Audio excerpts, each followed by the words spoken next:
নতুন বাজেটে কোন কোন জিনিসের দাম বাড়লো, কোন কোন জিনিসের দাম কমলো, এই ভিডিওর মাধ্যমে সহজভাবে বাংলাতে আপনারা জানতে পারবেন।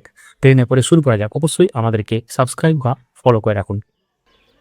তো এক নজরে দেখে নিই দাম কমলো কোন কোন জিনিসের এবং দাম বাড়লো কোন কোন জিনিসের।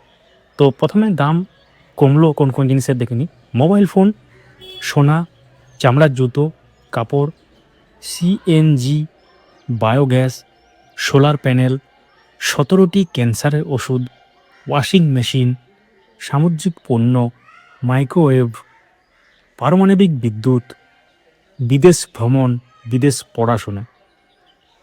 এবং দাম বাড়লো মদ, সিগারেট, খনিজ পদার্থে। তো একটা আপনাদের আইডিয়া হয়ে যাবে যে তাহলে কোন কোন জিনিসের মোটামুটি দাম কমলো বাড়লো এটা শোনার পর আর কি।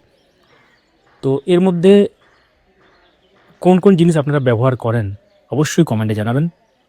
ভিডিওটি লাইক করুন, সবার সাথে শেয়ার করুন। শর্ট অ্যান্ড সিম্পল ভিডিও ছিল। Thank you so much for watching. Description check করবেন, সোশ্যাল মিডিয়ার লিঙ্ক আছে, চেক আউট এবং জয়েন করে নেবেন। কোনো প্রশ্ন থাকলে কমেন্ট করবেন বা কোনো কিছু অ্যাড করতে চাইলে সেটাও কিন্তু লিখতে পারেন।